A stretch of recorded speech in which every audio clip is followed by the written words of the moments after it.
Ladies and gentlemen, boys and girls, children of all ages, you are listening to a Radulich Broadcasting premiere podcast. Damn you, Hollywood! And I'm your host, the mandated reporter, and frankly, I'm mortified, Mr. Mark Radulich. And tonight, we are reviewing The Green Knight, which came out on July 30th from A24 Studios, the studio that brought you Zola. Joining me tonight, who actually pitched this idea, he impromptu. He kind of like ran in like a professional wrestler. I was backstage at catering, and he just came behind me and just hit me with a chair, and he said, "Green Knight, motherfucker!" And I went, "Alrighty then." I didn't quite say that. The Dungeon Master, Ronnie Adams. How do you do, sir? I'm well, sir. How are you? I cannot complain. I've heard our podcast, so I really don't want to make this a long thing, but we have no air conditioning. We have not had air conditioning since Friday night. So I am alone, ladies. I am a lone bachelor tonight. Just me and the dog and Ronnie. And Ronnie Adams in a hot, sweltering house. But other than that, I'm fine. Oof, buddy, I'm sorry. I forgot that you didn't have. Man, that sucks. I know that feeling though. I had an apartment they didn't care about it, and the air conditioning went out the entire summer. Oof. And they just didn't care. They were selling it to the bank and didn't let us know, right? Or giving it to the bank or whatever. The bank took it, and I looked at my apartment, and my apartment was 95 degrees one night, and I lost my mind. Yeah, and I just went. There wasn't anything I could do. I looked all over Walmart for like a window air conditioner. Mm-hmm. Or something, and all I did was buy a box fan, a cooler, and some ice. Yeah. I used to try to save on electricity. I used to keep my air conditioning off when I wasn't home, when I lived in Miami. And I remember, like, I would walk in, it was like walking into a sauna. Yeah. So anyway, you, I know why you pitched this. You're interested in weird movies, and. Yeah. You're also interested in like Arthurian legends and medieval stuff, Dungeons and Dragons, that sort of thing. Yeah, you could say that. So I figured this was, and then David Lowery, who's got a couple of decent credits to his name. Mm-hmm. He directed this. He also directed. We didn't love it, but it got decent reviews. Pete's Dragon from 2016. Yeah. That's a shame. He also directed A Ghost Story, The Old Man and the Gun, The Year of the Everlasting Storm. None of these anyone's ever heard of, but he will be directing and writing the forthcoming Peter Pan and Wendy for Disney Plus. In any case, please do better than you did with Pete's Dragon. He has gotten some fair critical acclaim for his past work, and he directed The Green Knight. And so when you pitched it to me, this wasn't one I was going to go see in the theater. Mm-hmm. I probably would have skipped it, but you were like, "Hey, I like to talk movies. I like to talk movies with you, and I think we should talk about The Green Knight." So did I leave anything out? Is there any other reason why you saw this, you wanted to see this, and then you wanted to talk about it? I'm just familiar with the story of Sir Gawain, which is not how you say that apparently. But I'm from West Virginia, so I don't say a lot of things right. But Sir Gawain and the Green Knight, I love that legend, that story, and I always have. And I saw it, and I was like, "Oh, that's great." Being in a come back from church and taking a quick nap, being in a stupor, in my mind, I got the Green Knight mixed up with The Last Duel, which is not out yet. No, it's on the list of things. It's on the list of things we're reviewing, but no, it is not out yet. Yeah. Then I went, wait, hold on. Okay, yeah, I know what I'm looking. I know what I'm seeing now.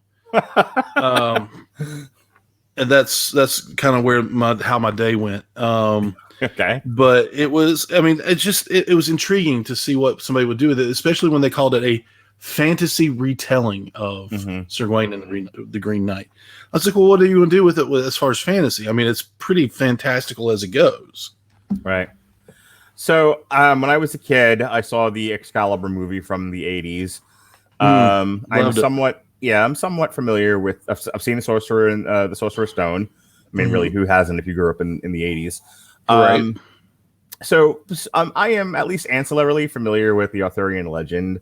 I knew nothing of the Green Knight. I did not know what this is. I actually sort of, in one of the more embarrassing moments of my relationship with Robert Winfrey, I was like, well, we're not going to do this. It's not really based on anything. It's not based. And I meant I understood that it was Arthurian legend, but Right. but I meant like a recent comic book or somebody else doing a movie version of this and then rebooting the movie. Another Right. modern IP. He was like, it is based on something though, and I'm like, all right, I get it. That's not what I meant, but yeah, that's really I knew next to nothing about this. So yes, the Green Knight, Sir Gawain and the Green Knight by Anonymous is an epic medieval fantasy film. It stars Dev Patel as Gawain, a nephew of King Arthur who sets out on a journey to test his courage and face the Green Knight. It's based on the 14th. This is the part I was looking for. It's based on the 14th century poem Sir Gawain and the Green Knight. It also stars Alicia Vikander of recent Tomb Raider fame, Joel Edgerton, Sarita Choudhury, Sean Harris, and Ralph Ineson. All right, so let's get into the plot of this, which I've never been more happy that there's a plot synopsis online, because I'm not gonna lie, and this is yet another reference to Mr. Winfrey. There's nothing he likes nothing more in life but to show how smart he is and how much smarter he is than most people, and which is a little offensive to me because I'm a smart guy too. I didn't know what the fuck I was watching. I am well prepared for him to call me a dummy now when he hears this. It's just like, I heard your podcast, dummy. Oh, no. I knew what was going on, dummy. So here we go with the plot synopsis. Right from Wikipedia. And honestly, this could be a recipe for like rabbit stew. And I'd be like, yeah, it's fine. So I'm sure that's what happens. Oh, my gosh. Gawain, nephew of King Arthur, is awakened on Christmas morning in a brothel by his lover, the commoner Essel. He returns to Camelot. I have to use the Camelot. After being scolded by his mother, Morgan Le Fay, attends a feast at the Round Table. In a tower, Gawain's mother performs a magic ritual. The mysterious Green Knight barges into Arthur's court, ding dong, on horseback, and challenges the knights. If anyone is able to land a blow on him, they will win his green axe. However, they must travel to the Green Chapel next Christmas and receive an equal blow in return. Gawain takes up the challenge. Instead of fighting, the Green Knight kneels, and Gawain decapitates him. I have issues with this, by the way. The Green Knight rises and lifts his severed head, reminding Gawain of the bargain, and leaves the castle laughing, like you do. Over the next year, Gawain's story is retold, and his reputation grows. When Christmas time approaches, the king visits Gawain and reminds him to uphold his end of the game. Gawain departs on horse for the Green Chapel, taking his green axe and a green girdle made by his mother, who claims that no harm will come to him as long as he wears it. During his journey, Gawain meets a boy scavenging a dead battlefield. He directs Gawain to a stream that will lead him to a Green Chapel. Gawain gives him a coin in return. Shortly after, the scavenger and two others ambush Gawain and steal his axe, girdle, and horse, and leave him tied up. Gawain severs his bonds with his sword.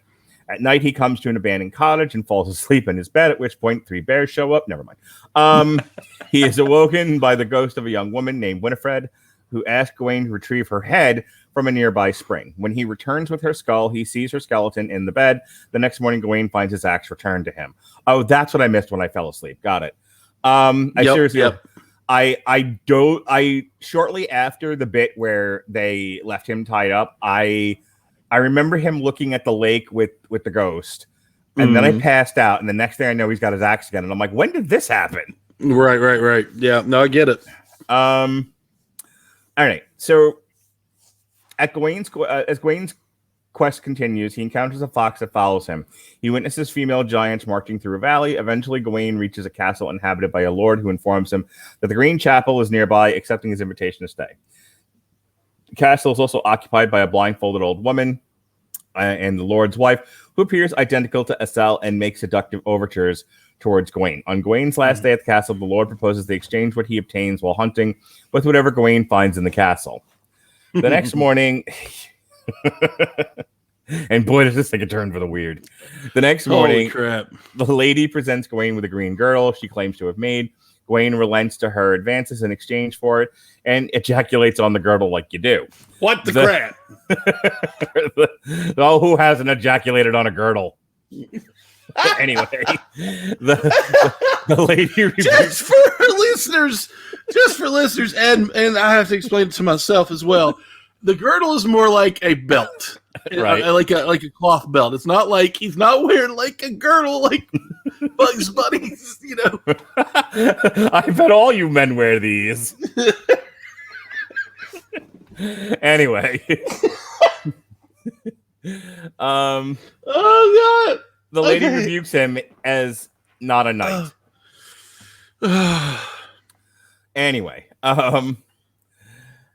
seeing the old woman present, Gawain escapes the castle but encounters the Lord in the forest, who reminds him of their game. The Lord kisses Gawain in turn for the lady's actions, but Gawain does not give him the girdle. Gawain reaches a stream where a boat is waiting. The fox blocks his way, imploring Gawain in a human voice to abandon his quest. But Gawain refuses, because who'd listen to a fox? He takes the boat to the chapel where the Green Knight is seated in hibernation. After waiting the night, the Green Knight awakens on Christmas morning. Finishing the game, the knight swings the axe, but stops short twice as Gawain flinches. Before the third swing, Gawain flees and rushes back to Camelot. He is knighted and becomes king when his uncle dies. Estelle bears his son, but Gawain abandons her and marries a noblewoman. As an adult, his son dies in battle, and after many years, Gawain becomes a reviled king. With his castle under siege and his family abandoning him, Gawain pulls the green girdle from inside his abdomen. Gawain's decapitated head falls off. I fell asleep and missed that part. Okay. Gawain, this is going to be a great review. Gawain awakes from his vision, still kneeling on the ground in the green chapel. Gawain removes his girdle and accepts the blow. The Green Knight, pleased, drags his finger across Gawain's throat sexily and says playfully, "Now off with your head." A post-credit scene shows a young girl finding the king's crown and putting it on her head. Okay. What? Why? I don't know, Ronnie. I don't know. So, have you ever read the poem? Like, yes. Could you speak to? Okay, so explain something to my dumbass. Okay. So none of that stuff. So it's kind of like the end of the last Twilight movie. None of that happened. None of it really happened. He just like, oh, that's my future if I leave here. Fuck it. Let me just let the guy chop my head off. Right. Okay. Here's my first problem with this movie. Yeah. It's beautiful. Oh, okay. It's gorgeous, is it not? This is a compliment sandwich. Yes. It is a gorgeous movie. It is very well acted. It is. I think it's well acted. Okay, yeah. I'll give you that. I think, it's very strange for modern cinema just because modern cinema tends to be kind of like a rock concert, and it's very strange to have such a quiet film. There's entire long stretches of the film where there's no dialogue. It's a very visually stimulating film for, its drab surroundings. But all in all, I think David Lowery hit the right pitches visually. And then, like I said, with these long patches of silence, you're really having to study the actor and pay attention. It is a film that makes you pay attention to it. It's hard for me to criticize this because this is what happens in the poem. They're just being accurate to the source material, which, credit where credit's due. But it's like, hey, he said specifically, Treebeard said specifically, whatever you do to me, I'm going to do right back to you. Yeah. I mean, I may not, but I'm probably gonna.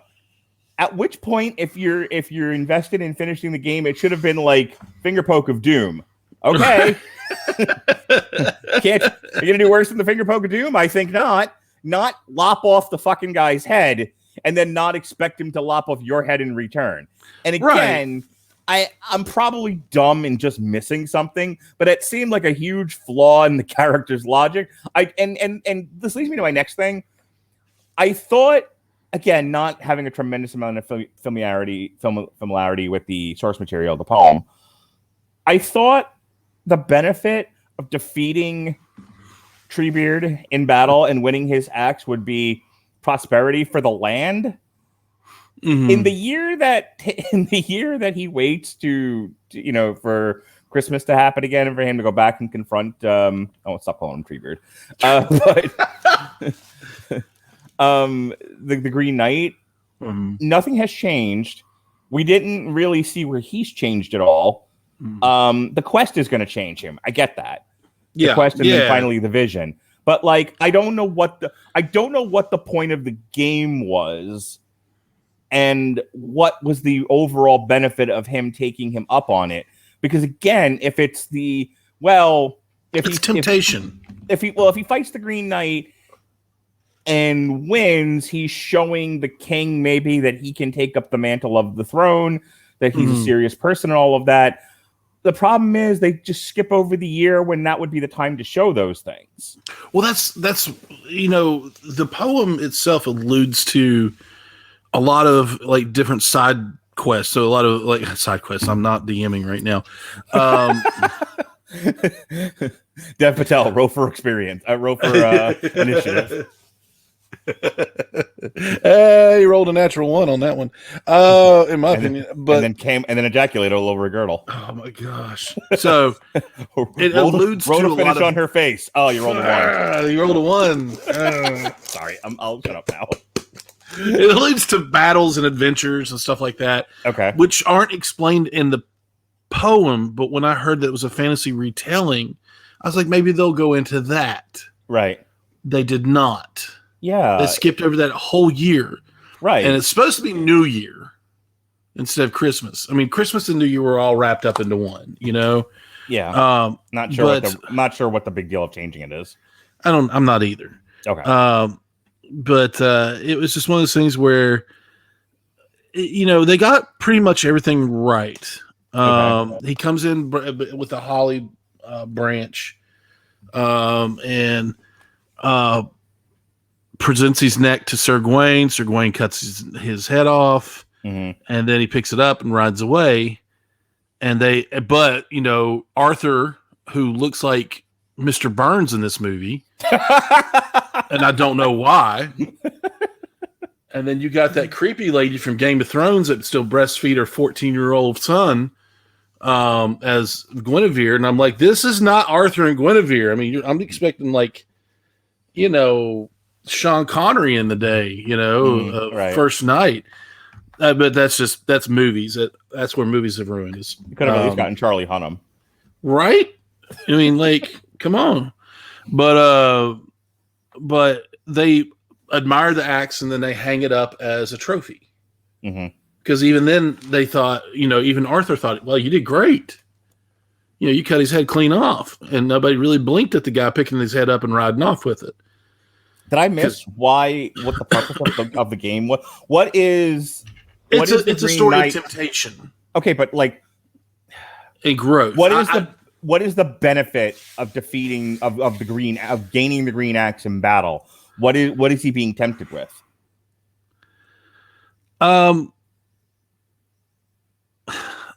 It's like moral virtue. Okay, is he actually going to show up? What's he going to do? How's he going to handle it? Things like that. And gotcha. So it's like, that's what I got from it. Okay. So, I accept that as a rational explanation. It's just, the movie is very visual. Weirdly though, not a lot of, not a lot of either show or tell. Right. Yeah. It's very pretty, beautiful, interesting, scary things happening on screen, but not a tremendous amount of depth. Yeah, it's one of those things where, and they took a lot of things and they changed them for no reason, which in sense changes the subject matter of the story, and it changes the themes and the lessons of the story. So, when you look at I don't know, I can't remember. I don't remember the giants, the big naked giants. Being in the original poem, I could be wrong. I can't remember what was alluded to. The adventures and stuff like that. It would be really cool if we could have seen more of that. Yeah. Use some of take away some of the artistic. What's the word I'm looking for? Yeah, you're the artist. When you have the right to change something. Creative license. Yeah. Take your creative license away from the stuff that actually matters and throw it in the stuff that, make him fight a daggone giant or something.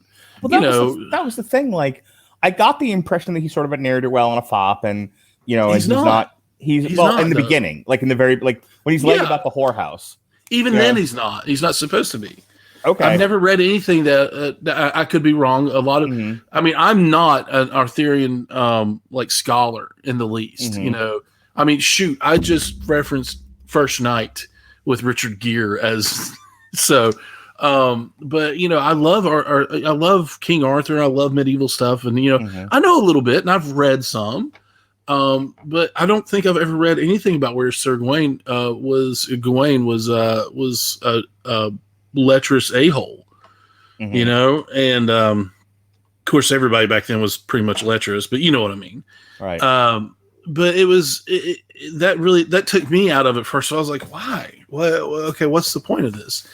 And then it led up to where in that he saw himself leaving that woman, his girlfriend, and dropping her by the wayside and raising the son as somebody else's, and him just turning into a complete horrible person in that year if he ran away, which is that part of temptation, which he did see what he would turn into if he ran away from what the Green Knight was going to do to him.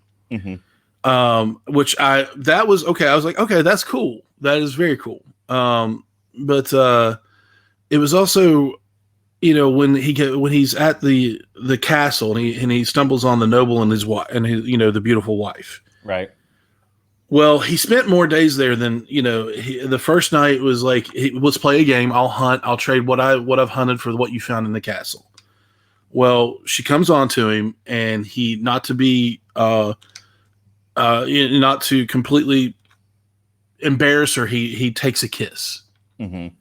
So, I think it was the first night was a deer, and then the nobleman lays a deer in front. The Lord lays a deer in front of him, so he gives the nobleman a kiss. Right. And the second one was 2 kisses, and it was the boar, and he gave the nobleman the Lord 2 kisses. And the third one was a fox that didn't talk, to my knowledge, and it was caught a fox, or he killed a fox, or captured a fox. And this is the poem you're referencing. Yes, this is the poem. Okay. And then he gave him 3 kisses, but before that, the wife offered him a golden ring, which he refused. Then she gave him a sash, a girdle, that said has an enchantment woven into it that will bring no harm will come to you. It was not Guinevere. It was not his aunt that gave it to him, or his mom that gave it to him. I'm sorry, it wasn't anybody that gave that to him, but except for that woman. And then he did not tell the Lord that he took that sash or that girdle from her. And then he went about his way because he was only 2 miles from the Green Knight.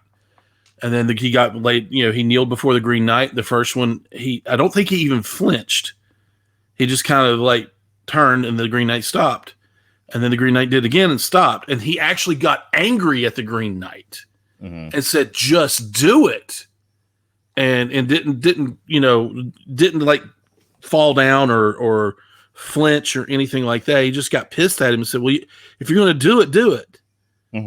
And it was actually okay. Yeah, I'm looking at some notes I took. Actually, I took notes for this. He didn't flinch. Okay, he flinches slightly in the first swing. Doesn't flinch with the second swing. And the knight explains he was testing Gawain's nerve. And Gawain angrily tells him to deliver his blow. So the knight does, causing only a slight wound on Gawain's neck. And the game is over. Okay. Gawain seizes the sword and helmet and shield, but the Green Knight, laughing, reveals himself to be none other than the Lord of the castle that he just left. Gotcha.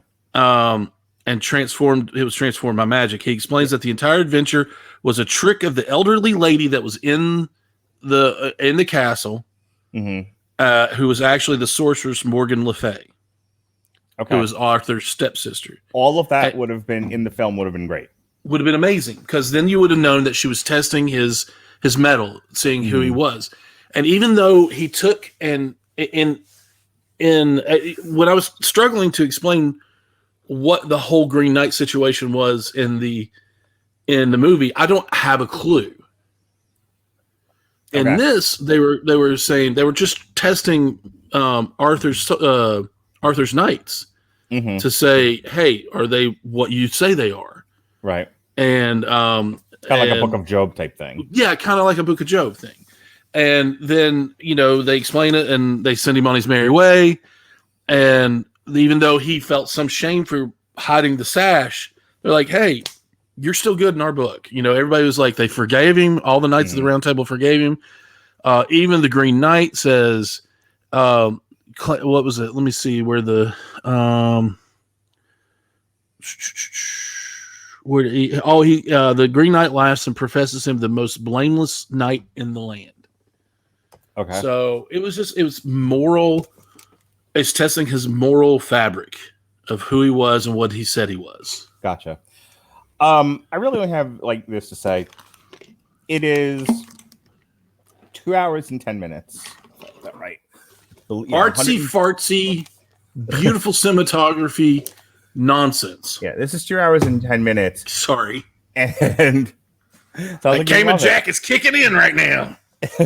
Sounds like you didn't love it. I'll say this and then kind of give you the final word here. Yeah. When he goes on his quest to confront the Green Knight, some of that stuff is interesting. Yeah. It's he's going on an adventure and he gets accosted by thieves. Here's Frodo Baggins. I'm going on an adventure. He deals with a ghost.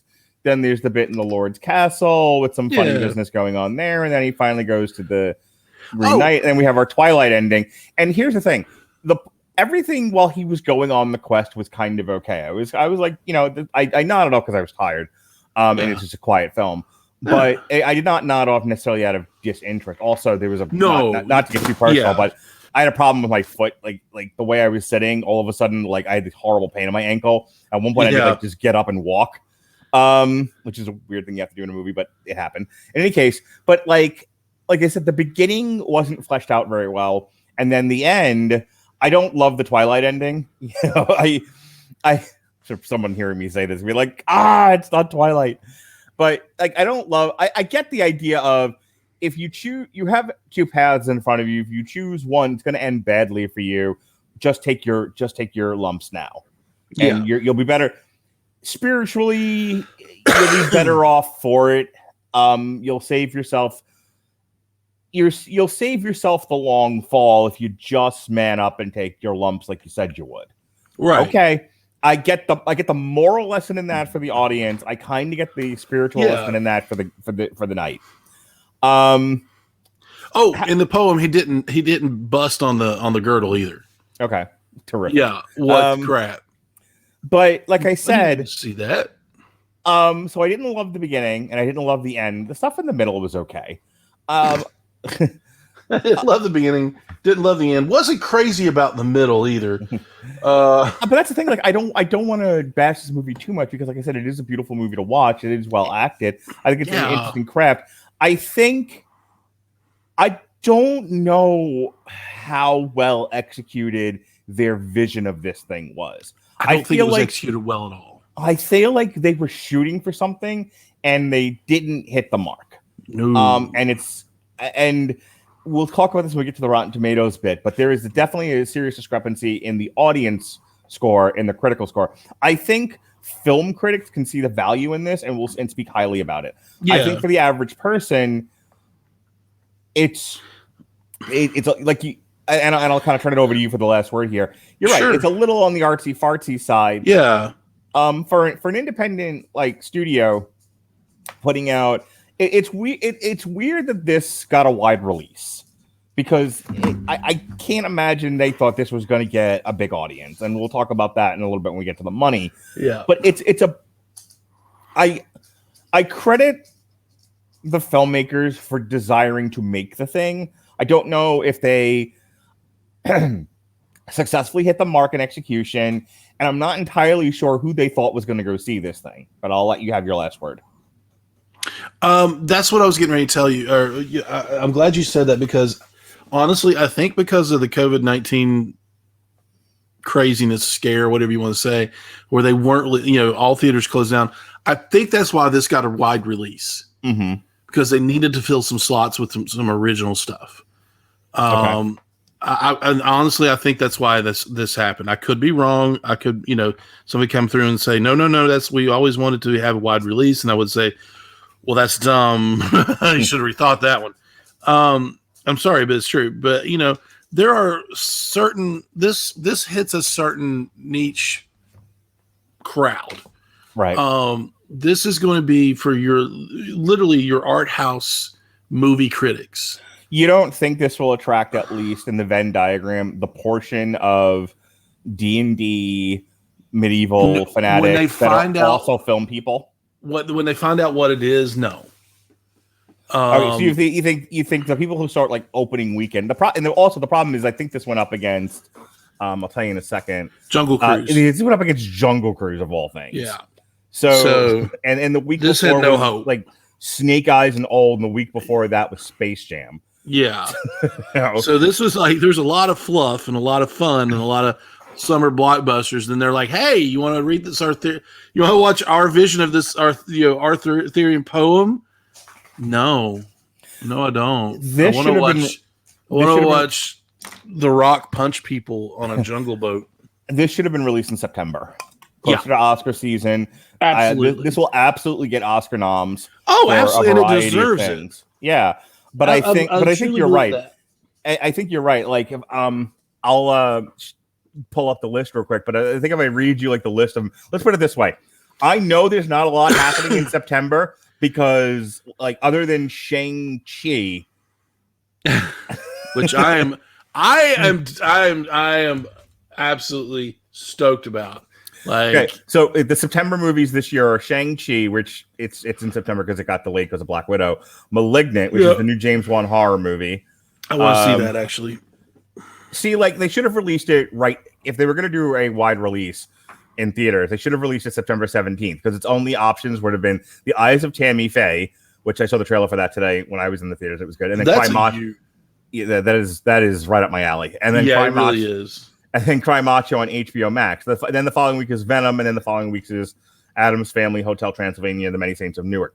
So, like, right in the middle of September, I think it would have worked really, really well. It would have been close to Oscar season. I think people who, again, in the Venn diagram of film people who are also D&D people, would have not had anything else to go see, so they might have gotten a bigger audience. Yeah, sandwiched in between Jungle Cruise and Suicide Squad, probably not a great idea. Yeah, I mean, you're catching people coming off of this. I'm serious. You're catching people coming off this high of ninjas and like I said, The Rock punching things and Suicide Squad. John Cena stabbing a man to death 40 times with an axe. And then shooting a guy and having his peen flop around. But you're coming off all that silliness. Sorry, you're coming off all that silliness, and then you're like, here's something that we want to win Oscars on. Yeah, and a lot of people are just going. I'm sorry, they're going to turn their nose up at it. And right.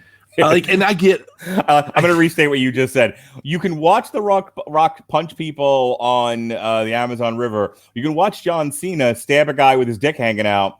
Or you can watch a thoughtful meditation on temptation. Right, exactly. Thank you. You made that much prettier than I could have. He didn't stab the peen guy. He shot the peen guy. Whatever. But he just like so Suicide Squad where the guy's laying there half dead or like asleep or whatever, and he just goes up his body with just stabbing him like 19 times. Hilarious, which says something about my mental state of being. But your final thoughts on the Green Knight, sir? Yeah, the real thoughts on the Green Knight were there are good aspects about it, but for me the changes in the story and the fact that they didn't do more with the fantasy retelling part of it disappoints me, and it's one of those things that I probably won't watch again. All right, hey, I know you're still doing the DM thing. What kind of music have you been playing for your campaigns? let me tell you something. I play music, different music than I listen to prepare for it. Mm-hmm. So when I stream, I can't use a lot of I can't use anything that is copywritten. But when I prepare, when I do my preparation, I listen to a lot of stuff, like Manowar, War, just a lot of fantasy metal. Well, I don't know if you know this or not, but Manowar and a lot of fantasy battle metal type stuff, Battle metal, yeah, progressive fantasy metal, like Rhapsody of Fire, Blind Guardian, things of that nature. That's all on AmazonMusic.com. You're kidding? I'm not. And we're giving away a free 30 days of Amazon Music right now. If you click the link in our description at getamazonmusic.com/W2M network, you can get yourself a free 30 days of Amazon Music on us. If you like it, and why wouldn't you, you can keep it and continue to pay the monthly service fee like you would with Spotify or Apple Music, or you can cancel it. And it's not like these other crazy services where you have to send them, your firstborn child an ounce of blood, and a promise written on tablet, not an electronic one like a stone tablet. In order to cancel in order to cancel it, there's no fuss, no muss at all. You cancel it at any time after the your free 30 days are up. And who doesn't like an unlimited server full of music? Oh, I love it. You can stream endlessly. Everyone should have a soundtrack to their life, Ronnie Adams. Everyone should have walkout music, and you can find your walkout music on AmazonMusic.com. And with that said, for such as it is, here comes the money. Here comes the money. Here we go. Money talk. Here comes the money. Money, money, money, Dollar, dollar. Dollar, dollar. Alrighty. This thing did not make shit tons of money. First, that's the best lead in to talk about money ever. I love it. It had a budget of $15 million, and I'm sure somebody, when they were filming this, was like, they were budgeting this out and greenlighting it or whatever. They were like, surely this will make at least $30 million. It hasn't yet, as of this recording, and it's been out for about a week now. 2 weeks now, yeah, just about. Well, it's August 8th, so about a little over a week. A little over a week, yeah. It has made $12.2 million. It hasn't even met budget yet? No, sir. Man. So it wasn't. It came out the same week as Jungle Cruise and Stillwater, and 9 Days and Enemy of the State and Never Gonna Snow Again. It debuted at number 3. Jungle Cruise, which we talked about on that review, obviously debuted at number 1. Old dropped from 1 to 2, and then Green Knight slid in at number 3, knocking Black Widow to number 4. Stillwater debuted at number 5, knocking Space Jam from 4 to 6, and then Snake Eyes fucking cratered. Deep Impact style. Morgan Freeman was the president. That dropped from 2 to 7. Oh, Snake Eyes. F9, The Fast Saga, dropped from 5 to 8. Escape Room 6 to 9. And The Boss Baby, which is actually doing really well, fell from 7 to 10.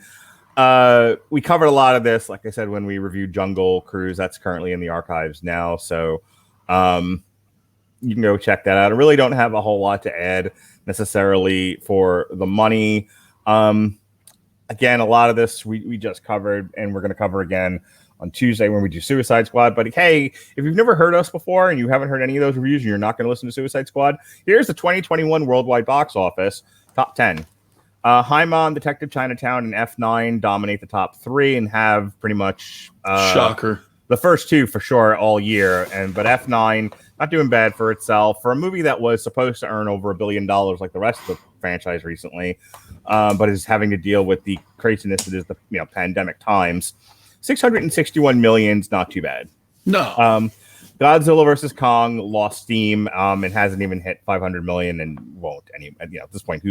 Well, I mean, they released it on HBO Max, which screws everything too. Yeah. And that's the thing. When we look at box office receipts from boxofficemojo.com, it's not giving us. See, here's the problem. Like with Black Widow and Jungle Cruise, Disney can tout the amount of people they have an accurate way of getting a reflection of who bought Premier Access, because Premier Access is an extra $30 on top of your $10 a month. Absolutely. For Disney Plus.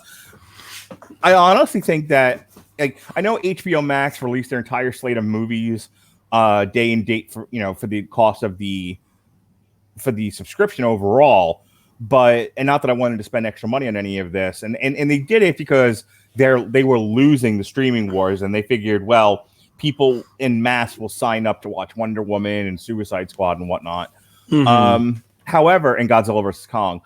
But my thought about this is that they really should have made those like their own version of Premier Access. I think it was dumb to I think what they should have done was say, you cannot rent this thing VOD and not be a subscriber to HBO Max, because that's the way Disney does it.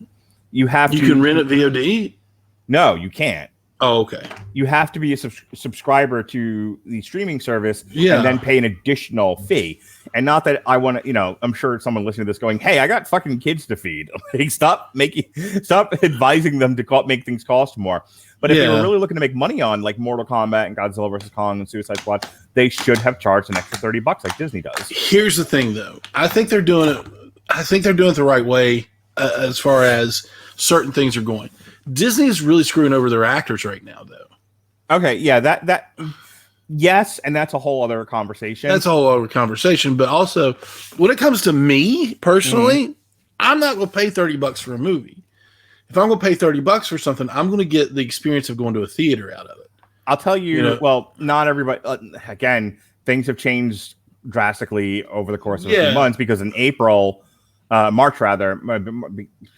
March, April, whenever the hell Godzilla vs. Kong came out, either LA and New York had just opened or were about to open.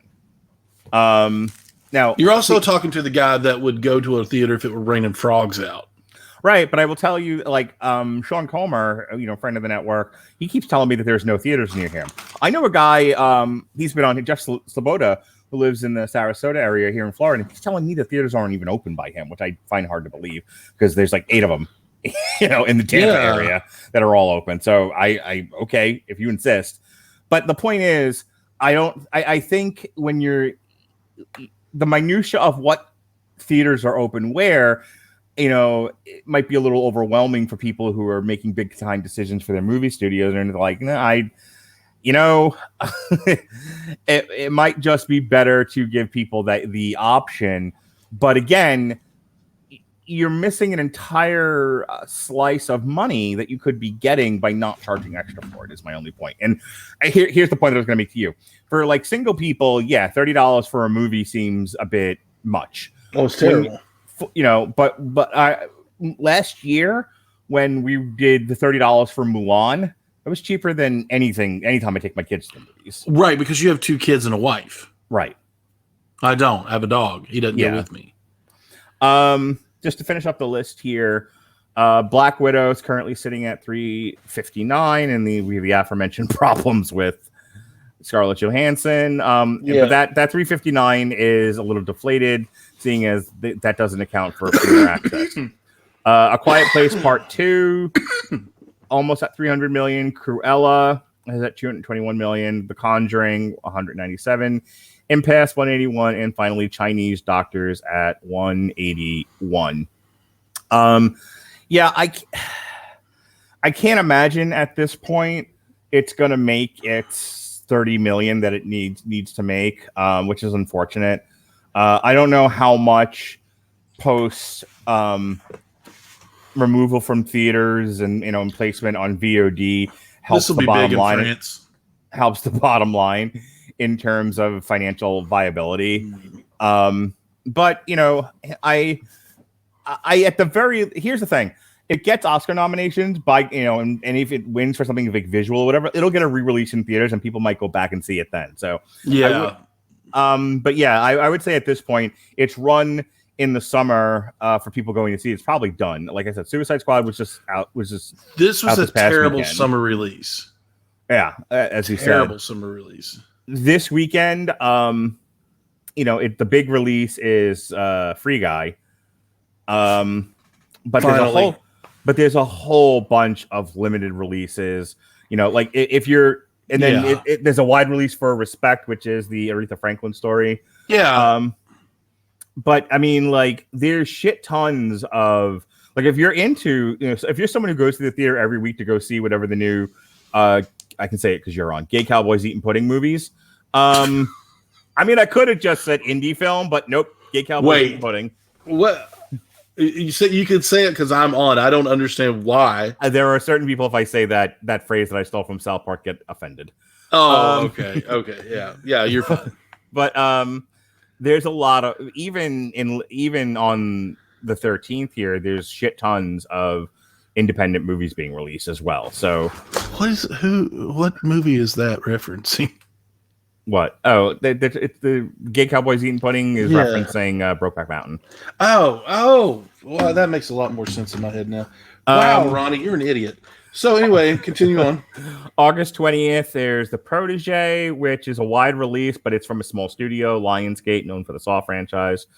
The big wide release is Reminiscence, which is also day and date on HBO Max.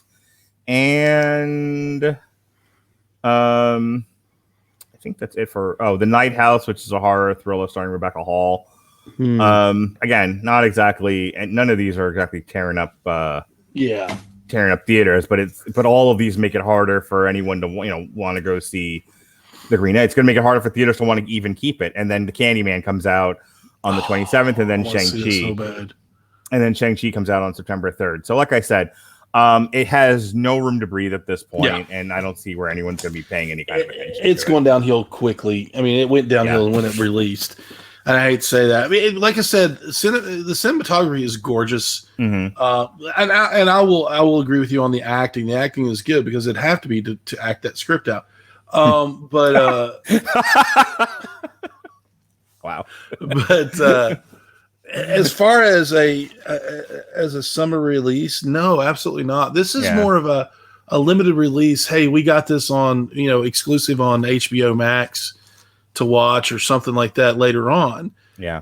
This is going to lose money because of the wide release. I really believe that. Right. There's nobody will go see this. Yeah, like I said, I think if it gets a re-release close to Oscar time, like like a lot of other movies, it has a chance. It has a chance in a second release, maybe, if it gets a lot of Oscar buzz. But we'll see. All right. With that said, there was a lot more people in the theater today than I thought there would be. There was 2, 4, maybe like 15 people in the theater to watch it, including these 2 old women that were sitting down at the very first. Don't know why I guess they just wanted to watch him nut on a sash. I mean, but they're sitting there, and as soon as the credits started, they were loud. And I don't know why they were so loud because they're just little old women. And all of a sudden I heard, well, the cinematography was gorgeous, but I just don't know what they were talking about in this whole movie. So kind of like what we said, right? And then the older lady was like, and she's like, yeah, but I've read the legends and I've done this. And I'm like, holy crap, lady, go smoke another Pall Mall and shut up. But it was just like, you've got the looky-loos like me, and like those and you and those ladies there that will just go see a movie because 1, we want to talk about it, and 2, it's new, and 3, it interested me somewhat. My parents go to the movies every week, and they don't always see whatever the new big IP thing is. Sometimes they'll see something on the indie side, and my dad's a big fan of like Arthurian legend, so I don't know. Maybe my dad will see it, and then he can tell me I'm dumb for not understanding it. Why did that guy blow his load on the sash? I don't understand. When there was a perfectly good eye, he could have done it into. All right. So, and with that said, here's the critical review.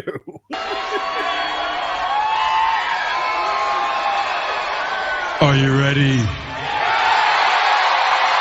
No! I said, are you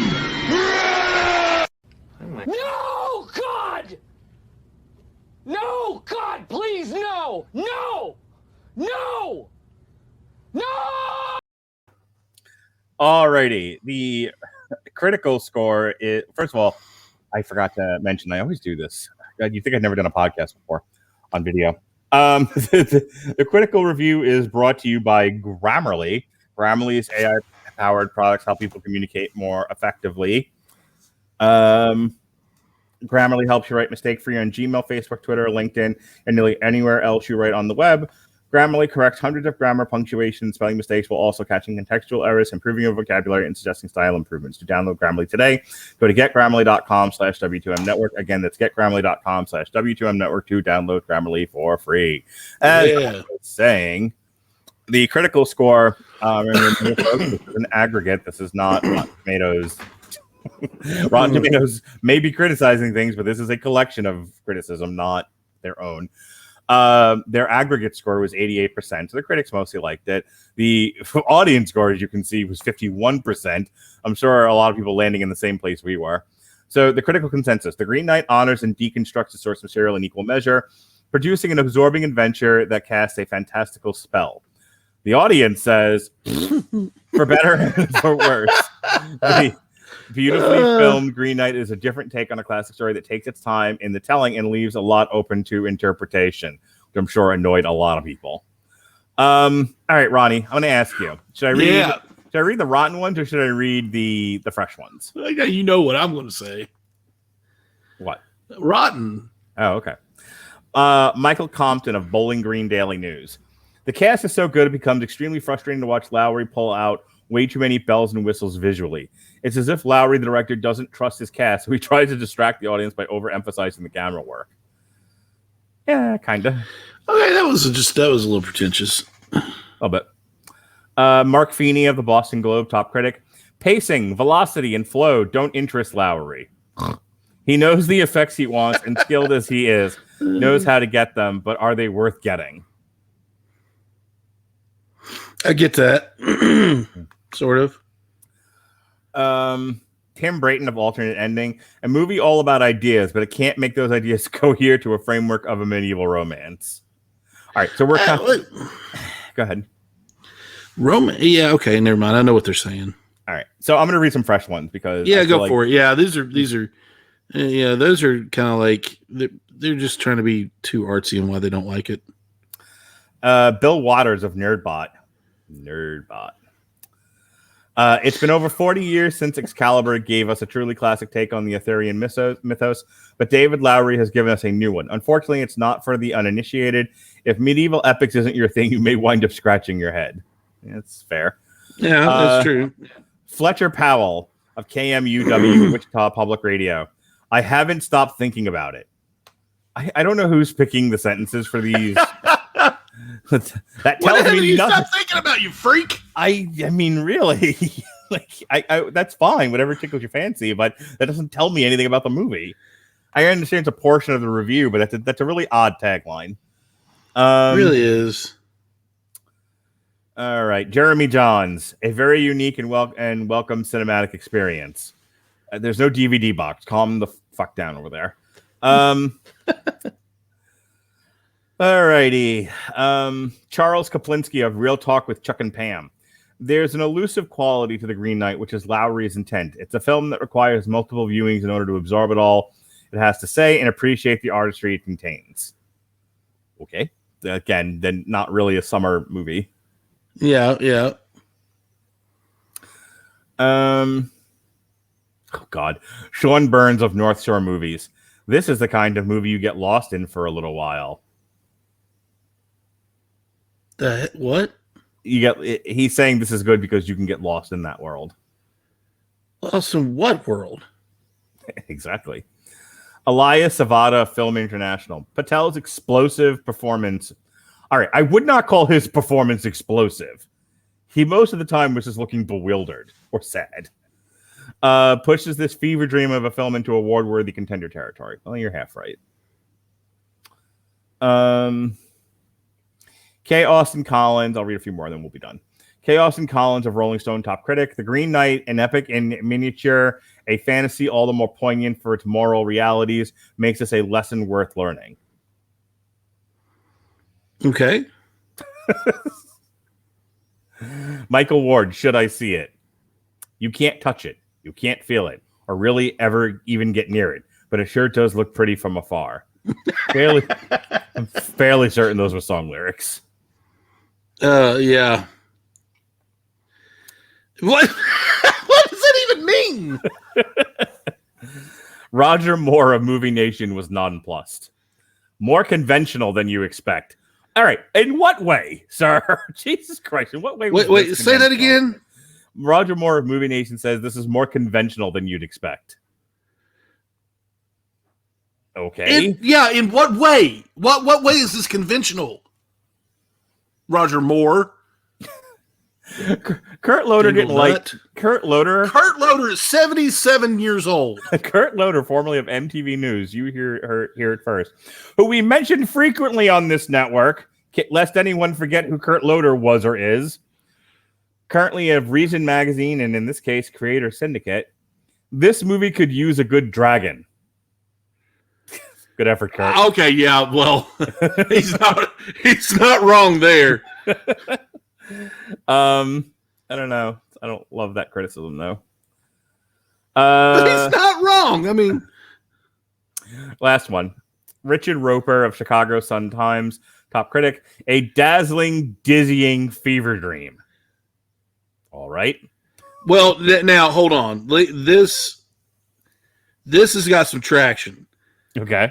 But it's not a fever dream in the good sense like he means it. Mm-hmm. This is a fever dream as in what the crap did I just dream about?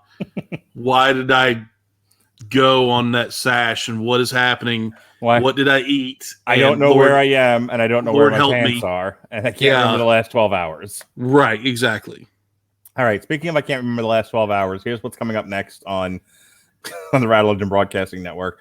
Tomorrow, Evan Bevins and I are reviewing the first 8 issues of the John Ostrander run on Suicide Squad from 1987.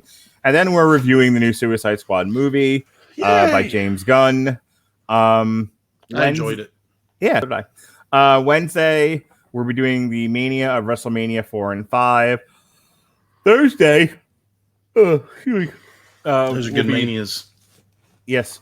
Thursday, we'll be re-airing our review of Star Trek Beyond, and allegedly, Jesse Starcher and Sean Comer will be reviewing JLA and Titans: The Technus Imperative. Star Trek Season 2 Lower Decks and Titan Season 3 are both debuting on the 12th, so that's why we're re-airing those. And then to coincide with the release of Free Guy, we are re-airing our review of Pixels. With Adam Sandler. Yes, sir. I think I'm the only one in the world that actually liked Pixels. Yeah, that I wouldn't listen to our review because I'm pretty sure we tore it to fucking pieces. You did. I listened to that review. Did you? It's not like I'm not going to defend it with all of my might. You know, it's not. That's not the hill that I choose to die on. Okay. But I thought it was cute. You know, it was fun. Peter Dinklage did a good job. Adam Sandler is Adam Sandler. I am admittedly a big mark for Kevin James. Don't know why. But, I mean, I thought it was cute. You're entitled to your opinion. Yeah, I know. Shut up. All right. And the next time Ronnie Adams is going to be joining us, I don't think you're on anything for... Oh, yeah, you're not on anything for the rest of the month unless you jump up and end up doing something. But Ronnie Adams is going to start making more regular appearances. Did you do the source material for Why the Last Man with Jesse? I did. All right, so that's going to get re-aired in September, so you'll hear Ronnie then. Hey, I was on source material every week, baby. Yeah, that's right. You were a regular there for a while until I drove you away.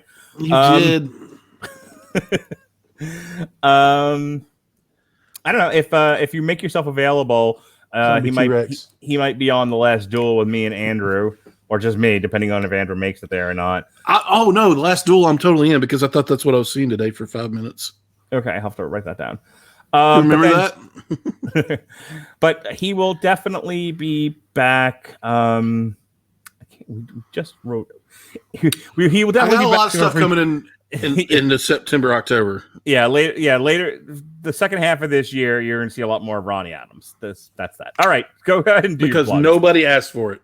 Go ahead and do your plugs. You can see me and Zombie T-Rex here on Misfits and Miscreants, the Twitch channel, twitch.tv/Misfits and Miscreants. Now, I haven't streamed faithfully in a while. I took some time off, and I'm taking some time off I went up to Wisconsin to the Mecca of D&D, Mecca for D&D players everywhere. It's Lake Geneva, Wisconsin. Got to see the home of one Gary Gygax, the memorial plaque tomb. Got to see the hobby shop, Dungeon Hobby Shop Museum, his desk and everything where he worked and created Dungeons and Dragons. And from there, video games, the ones I have not really been striking my fancy because I feel like I've overloaded myself on them. But I will be back with more video games. But in the meantime, we are airing more tabletop role-playing and card game content. We aired some Magic the Gathering play. We did some Commander playthrough because Commander is the style of the game. You got like different styles, and Commander is one of them, and that's the one I kind of enjoy the most right now. Wizards of the Coast just released their D&D related Magic the Gathering cards called Adventures in the Forgotten Realms. Lots of great cards, lots of cool stuff in there if you're a D&D fan, and if you're a Magic fan, they got a lot of great cards in there. I ran for two friends of mine, Martin and Zach in Ohio. We played some Call of Cthulhu this past Tuesday night, the 7th edition game of Call of Cthulhu, where nobody wins and everybody has nightmares. I was the keeper of arcane lore for them, and ended up that one of their characters went pretty permanently insane, and the other one ran without pants on away from the scene of the crime. And so the 21st, we will be starting a new session 0 of Rime of the Frost Maiden. We will not be airing session 0 to my knowledge. They may talk me into it, but from there, every other week, you will be catching me and 8 other players, 8 of my players playing Icewind Dale Rime of the Frost Maiden, as well as there's other games coming up, and you'll be seeing my big old stupid head playing some video games because I just picked up some blasts from the past. Everybody loves to be a pirate, so I'm going to be playing some Assassin's Creed Black Flag, some Middle-earth, Shadows of Mordor, Shadows of War, and I also picked up a game that made me think about you, and I don't know why, Mark, but I just thought you would get a kick out of it. It's called Manhunter, where you are a shark and you just eat people. Sounds fantastic. Exactly. Who doesn't love that? So keep an eye out for those things, and follow me on Instagram, TikTok, and Facebook. Twitter is a giant trash hole of filth right now, and I do not use it.